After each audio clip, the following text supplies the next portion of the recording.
Hello and welcome to the first installment of Theater House Profiles, in which I document various Broadway theaters, their histories, and whatever random fun facts I can find about them. Today we're going to kick off the series with the New Amsterdam Theater. This theater is currently owned by the Walt Disney Company, which acquired it a little over 20 years ago. Since then, it's housed 3 hit productions: The Lion King, Mary Poppins, and as of recently, Aladdin.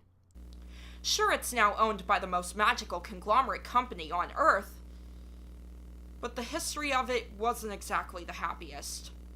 Our story begins in 1902, when construction began and continued up until its official opening with the production of Shakespeare's A Midsummer Night's Dream on October 23, 1903 at 214 West 42nd Street. Its roof garden was added the following year and housed its more risque shows during its golden years. It is said that this theater had some of the most elaborate interior designs of any Broadway theater. At the time of its opening, with 1,702 seats, it was the biggest house on Broadway. Various stars who performed on this stage included James O'Neill, Eugene O'Neill's father, Lillian Russell, and Weber and Fields. From 1913 to 1920 and 1922 to 1927, it was host to the Florin Ziegfeld-produced Ziegfeld Follies revue shows, more than any Broadway theater. The theater's first big hit, The Merry Widow, opened October 21, 1907, and starred Ethel Jackson and Donald Bryan. During a time when more than 100 performances was considered a hit, the show ran for 416 performances. Other notable productions include Sally and Sunny, known for being the success shows of actress Marilyn Miller, as well as the premiere of Jerome Kern's Roberta starring Bob Hope and a production of Julius Caesar starring Basil Rathbone. For a while, things were doing well for the New Amsterdam, but then the Great Depression hit and things took a turn for the worse. Live theater showbiz took a nasty blow, and it led to the conversion of many Broadway theaters into movie or burlesque theaters, as well as various closings, including the New Amsterdam in 1936. It temporarily reopened the following year with a brief running production of Othello, and shortly afterward was converted into a movie theater.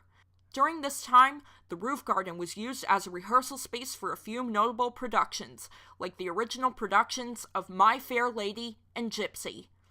The theater was left dilapidated, decrepit, and crumbling for many years, even in spite of it becoming a New York City landmark in 1979. Several attempts were discussed to restore the theater and was even planned to house a production at one point, but due to structural flaws, these attempts never came through.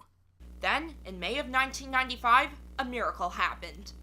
Disney Theatrical Productions signed a 49-year lease for the theater's property, and with that, Disney Development worked to restore the building to its former glory. The restoration took almost 2 years and an estimated $34 million. Unfortunately, because it couldn't meet modern building codes, the roof garden was closed up until 2008, when it was renovated to house the home offices for Disney Theatrical Productions, alongside the 42nd Street office tower. On April 2, 1997, the New Amsterdam Theater officially reopened, and it housed the premiere for Disney's Hercules, as well as a concert version of King David. Several months later, on October 15th, previews began for The Lion King, with an official opening on the 13th of November. It was the first show the New Amsterdam housed in over 60 years. It ran for almost 9 years, up until June 4, 2006, when it relocated to the Minskoff Theater to make room for Mary Poppins, which began previews on October 16th of that year, followed by an official opening a month later. Mary Poppins ran until March 3, 2013, when it closed for renovations yet again, so the New Amsterdam could house Aladdin. Aladdin premiered in previews February 26th of the following year, with an official opening on March 20th. The production still continues to this day. So, as you can tell, in spite of the hardships that it went through, this Disney story has a happy ending. But the stories of the theater don't stop there.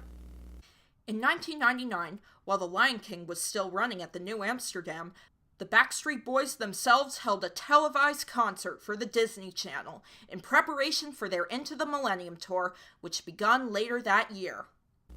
That's interesting, isn't it? But the Backstreet Boys aren't the only non-Disney stars at the theater housed after its restoration. Going back to the Follies review shows, one of the Follies actresses was silent film star Olive Thomas. Olive Thomas died in 1920 while on vacation in Paris from accidental poisoning. Her ghost is known to haunt the New Amsterdam.